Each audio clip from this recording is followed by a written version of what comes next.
माझ्या भाग्याचं माझ्या सोख्याचं लीण सोन्याचं माझं कुंकू रोज पूजिते रोज जपिते लाख मोलाचं माझं कुंकू हा हा हा कुंकू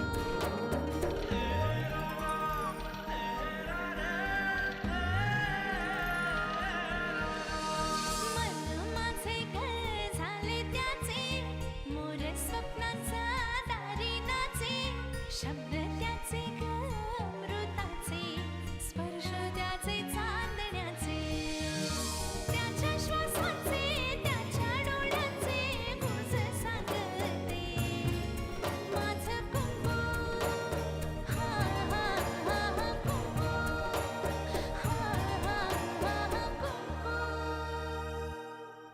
मला भूक नाहीये.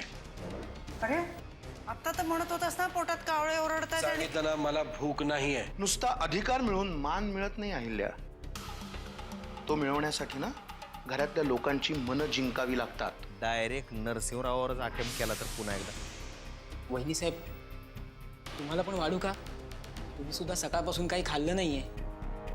जर आपला नवरा आपल्याशी बोलत नसेल ना तर त्याला फक्त एवढंच दाखवून द्यायचं की तो आयुष्यात काय मिस करतोय.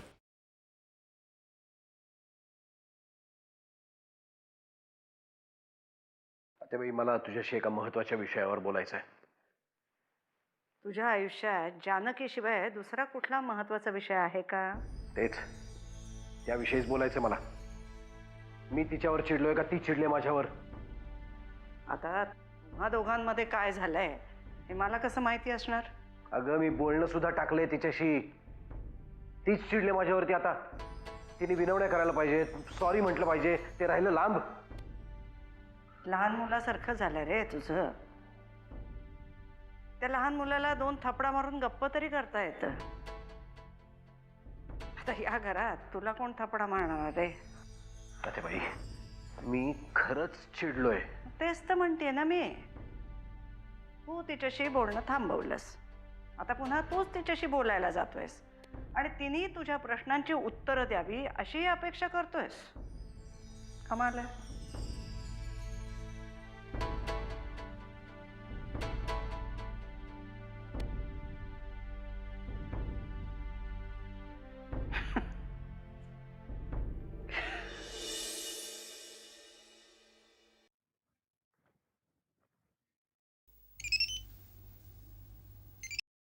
हॅलो हॅलो हैल्या वहिनी, मी जनार्दन माने बोलतोय. तुमचा जन्या काका.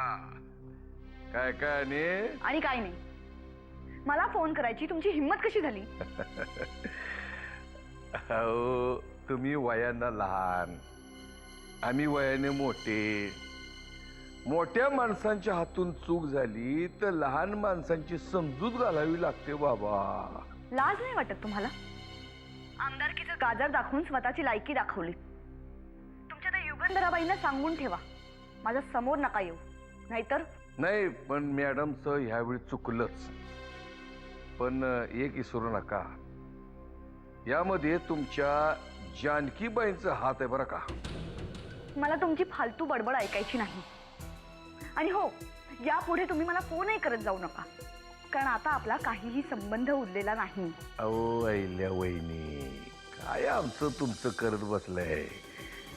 आपण सगळे एकाच बोटीचे प्रवासी.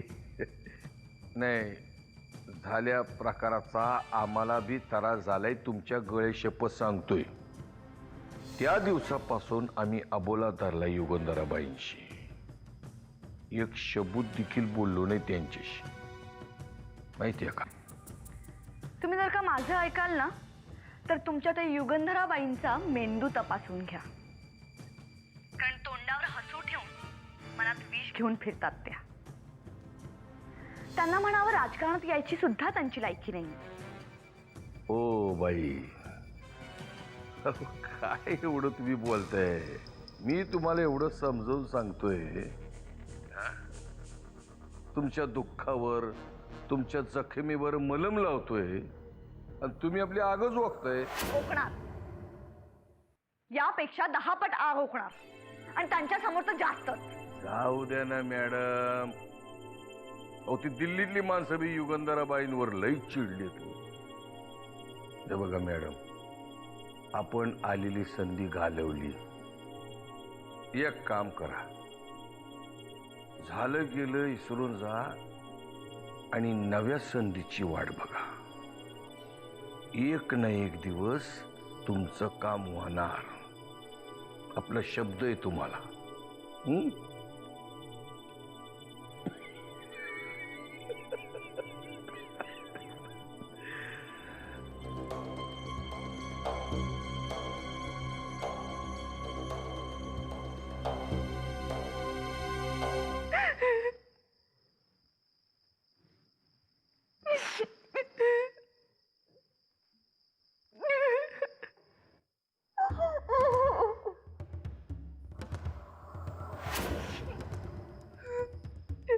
हिला आवरा रे, हिला आवरा रे कोणीतरी.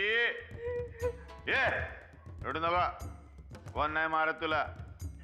अगं बाई, तुला न मारण्याचे पैसे दिले मी इंडियाला. ए इंडिया, बोल की रे. अहो हे बघा वनिताबाई, मी काय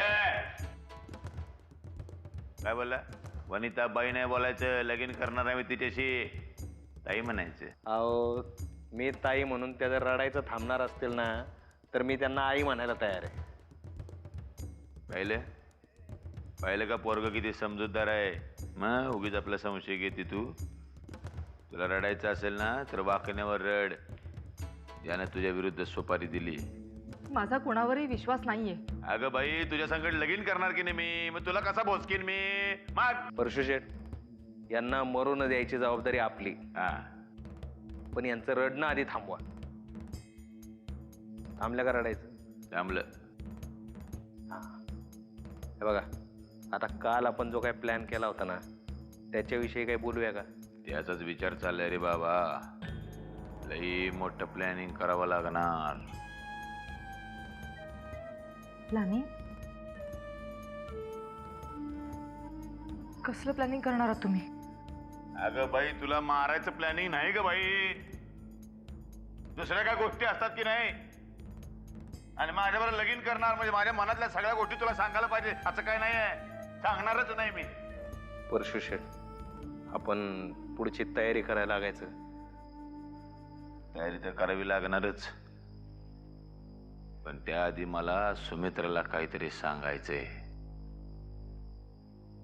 राक्षसाच्या काळजात हात घालायचा म्हणजे फार मोठं प्लॅनिंग करावं लागणार.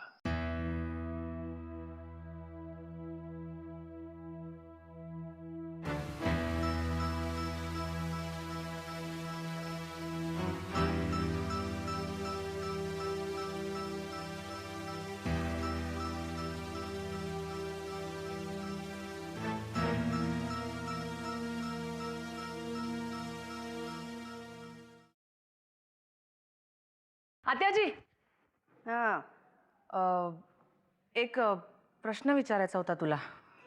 एक का 10 विचार की. नाही, एकच विचारायचा आहे. मग सगळ्या प्रश्नांची उत्तरं मिळतील. मला फसवायचा बेत नाही आहे ना. ते तर मी आपली हो म्हणेन आणि तू काहीतरी करून बसशील. नाही अगं, काहीतरीच काय. मी आजपर्यंत कधी चुकीचं वागले आहे का? बरं बरं, मस्का आता पुरे. आणि विचारा काय विचारायचं ते. ते म्हणजे मला विचारायचं होतं की जानकीने घरात पंजाबी ड्रेस घातले तर, म्हणजे ते जे आपण मागे तिला शिवले होते ते घातले तर काही प्रॉब्लेम नाही आहे ना तुला? अमृता, पंजाबी ड्रेसला माझा कधीच विरोध नव्हता. माझा विरोध होता तिच्या कॉलेजला जाण्याला. आत्याजी प्लीज, उगाच तो विषय काढू नकोस. आपल्यात वाद होतील. तसे तो वादाचाच मुद्दा आहे. तू फक्त एवढंच सांग, जानकीने घरात पंजाबी ड्रेस घातले तर चालेल की नाही? कसं आहे ना अमृता, आत्याजी प्लीज ग, हो किंवा नाही मध्ये उत्तर दे. पंजाबी ड्रेस घातले तर चालेल की नाही? हो. थँक्यू आत्याजी. आणि हो, मी तिला पार्लरमध्ये पण घेऊन चालले. आता पंजाबी ड्रेसचा आणि पार्लरचा काय संबंध आहे? ट्राय टू अंडरस्टँड आत्याजी. अगं, बाबा आणि जानकीमध्ये तसेही सध्या वाद चालू आहे. मग त्यांच्या संसाराचा गाडा ट्रॅकवर येण्यासाठी हे सगळं करणं गरजेचं आहे ग. कर बाई कर. तुझ्या मनात येत आहे ना मग जरूर कर. आता ती दोघं जण झाली आहेत लहान आणि तू झाली आहेस मोठी. कर कर. माझी परवानगी आहे तुला. थँक्यू आत्याजी.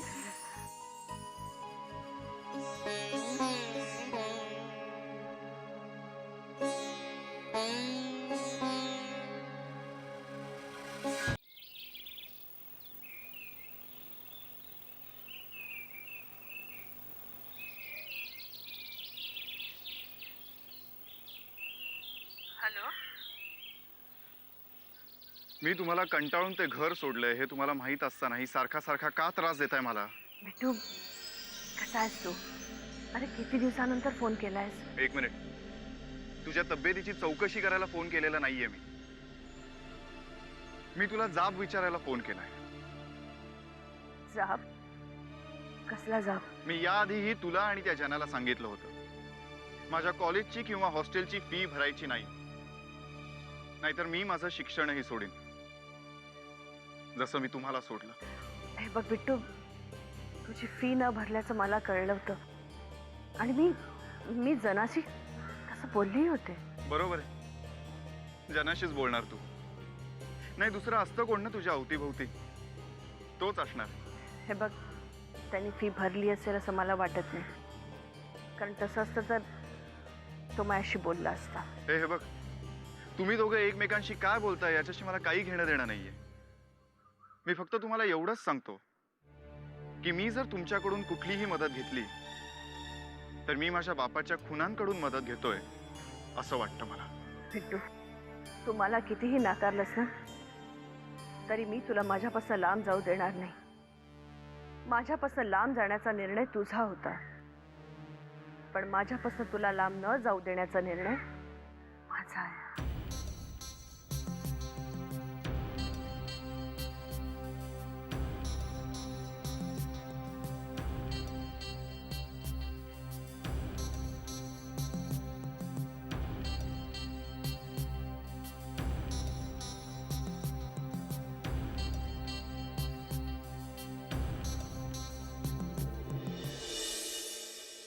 हात नको लावत नाही. घे ना, हे सगळं करण्यात तुम्हाला काय आनंद मिळतो ना मला तेच कळत नाही. ते तू जाऊन तुझ्या नवऱ्यालाच विचार. तुमचे रुसवे फुगे मिटवण्यासाठी आम्हाला हे सगळं करावं लागतं. पाच गणा एकदम करेक्ट बोललास. ते माझ्यावर वेगळ्या कारणामुळे चिडले. याचं पंजाबी घालून काही होणार नाहीये. जानकी, मी बाबांना तुझ्यापेक्षा जास्त चांगले ओळखते. पूर्वी त्यांच्यात भांडणं झाली ना की आई सुद्धा असंच करायची माहितीये. म्हणजे नर्मदा ताई पण पंजाबी घालायच्या? गाडवा पुढं वाचली गीता आणि कालचा गोंधळ बरा होता असं झालंय सगळं. शाबास गणा, एकदम करेक्ट एक्झाम्पल दिलायस तू. यांनी काही फरक पडणार नाहीये. डोंट वरी, याच्या पुढची स्टेप सुद्धा तयार आहे. काय माहितीये, बायको चिकणी दिसली ना की नवरे पागळतात. काय गण्या? म्हणजे 10-15 लग्न झाल्यासारखं मला काय विचारते? त्याला जर डोक्यावर घेतलं ना की खाली पाडतोच. ते आमचं आम्ही बघून घेऊ. तुमचं कसं जुळेल ते बघा. नाहीतर काय. आणि आता ही बडबड बंद कर आणि पार्लरला चल. काय काहीतरी काय? मी नाही येणार कुठे. अगं असं काय करतेस?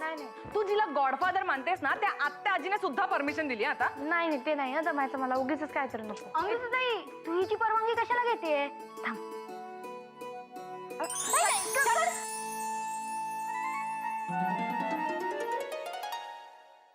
तू आर्यनची फी भरली मला सांगितलं पण नाही. आर्यन बाबाची फी मी नाही भरली. नाही म्हणजे माझा माणूस तिकडे फी भरायला गेला होता, पण नेमका त्याच वेळी आर्यन बाबा तिकडं आला आणि मग राहून गेला सगळं. मी वार्डनला नंतर फोन केला होता, तो म्हणाला उद्या भरली तरी चालेल, उद्या लास्ट डेट आहे म्हणून. मग आर्यनची फी भरली कोण? आर्यनचा फोन आला होता, म्हणाला फी भरण्याची काय गरज होती, तुमचे पैसे तुम्हाला परत करेन, तुमचे उपकार नकोत. गोंधळच आहे म्हणायचा. पण मला असं वाटतंय तो फोनवर तुझ्याशी खोटं तर बोला ना सर. नाही झालं. आर्यन विनायकचा मुलगा, खोटं नाही बोलणार. मला वाटतं तू हॉस्टेलमध्ये फोन करून चौकशी करा.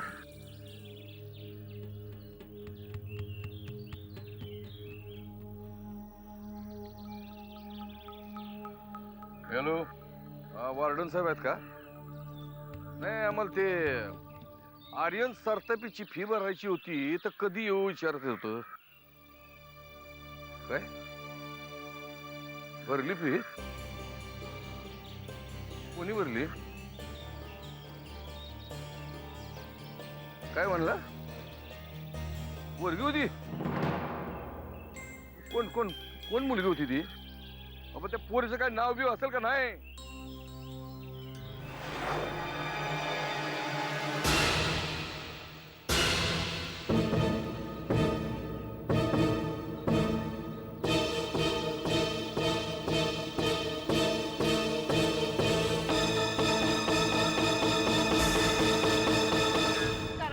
जना, अरे भूत पाहिल्यासारखं का करतोयस? कोण होती मुलगी? कोणी फी भरली? आर्यन बाबाची फी ज्या पोरीनं भरली त्या पोरीचं नाव आहे अमृता किल्लेदार.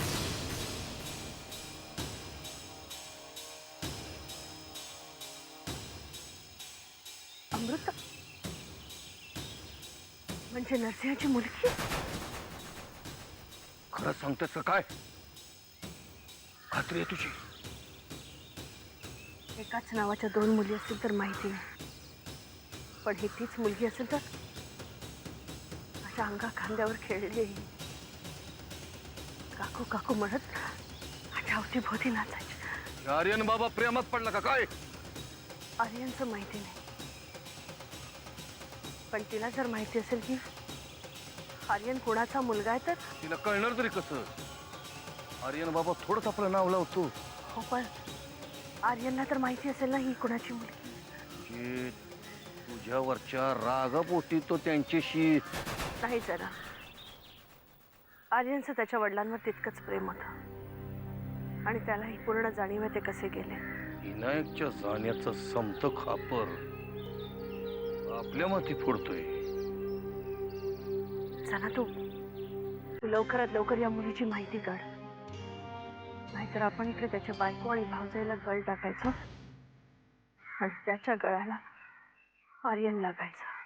काय काळजी करू नकोस, मी लावतो या सगळ्या गोष्टीचा तपास.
खायचं खाऊ नको.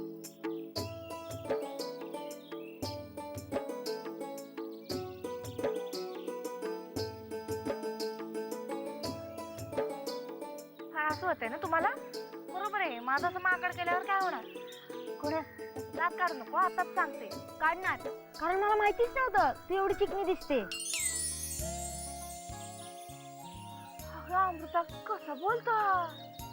काय अगं, बरोबर बोलतोय तो. मी तर परवा शाळेत सुंदर शब्दाला समानार्थी शब्द चिकनाच लिहिला होता. तुम्ही आता तिथेच बोलत बसणार आहात का? पण घरी पण जातोय. बघ बघ हिला किती घाई झालीये बघ, नरच्या भाऊजींना खलास करायची. गड्या जसं बोला ना, लाटून लाटून पापड करेल तुझा. अगं का उगाच त्याच्यावर चिडतेस? किती गोड बोलतोय तो. गड्या तू बोल रे. तुम्ही दोघं इथेच बोलत बसणार आहात का? हो, कारण आपल्याला अजून थोडा वेळ तरी इथेच थांबायचंय.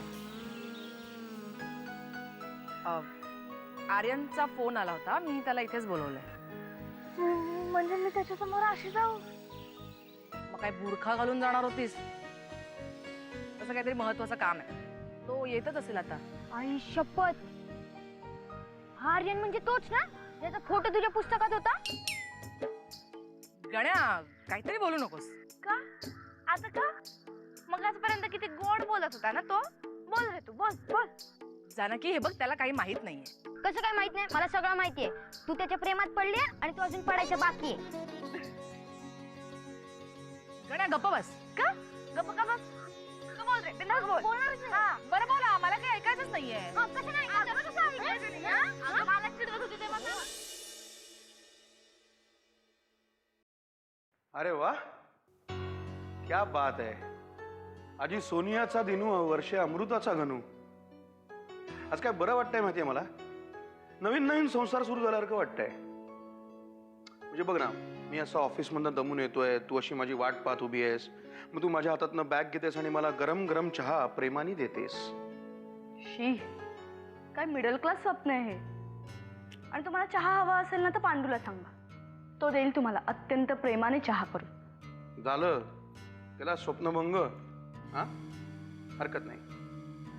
बॅग घेण्याचं राहू दे, ही गाडीची किल्ली तर घेशील. आणि यापुढे गाडी तुलाच वापरायची आहे. का? कारण मी पास काढलाय ट्रेनचा, 2nd क्लासचा. काय? हा, काय आहे, माझ्या आत्ताच्या पगारात मला गाडी नाही परवडणार, म्हणून मग ट्रेन. शिवाय ट्रॅफिकही असतो. तुम्ही असं का करताय?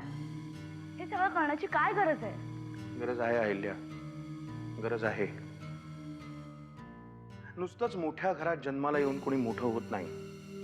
त्यासाठी स्वतःच कष्ट करावे लागतात, हे आता तरी कळलंच आहे ना मला. मी माझा मोठेपणा सांगत नाहीये, पण यापुढे मला माझं स्वत्व जपलंच पाहिजे.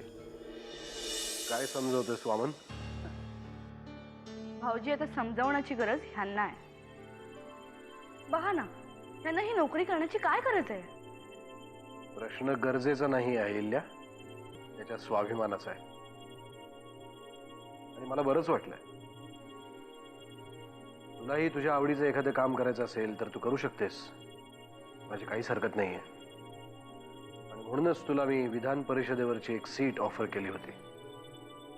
ही ऑफर अजूनही ओपन आहे.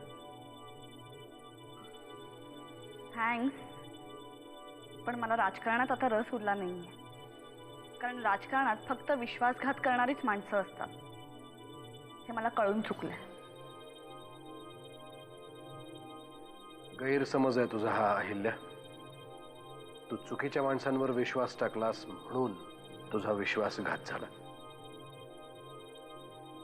तुला उपरती झाली हे चांगलंच आहे.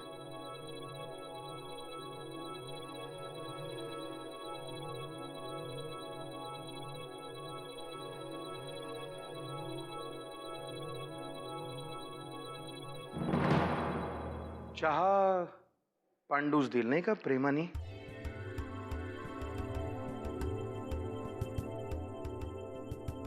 चुकीचं कोण आणि बरोबर कोण हे मला चांगलंच कळलंय आता. या विश्वासघाताचा मोबदला इतक्या स्वस्तात नाही होऊ शकणार भाऊजी.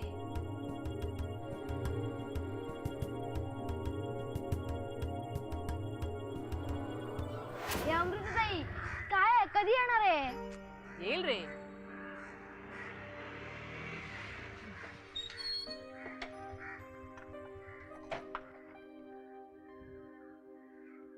अमृता, तू पण ना एक- आर्यन,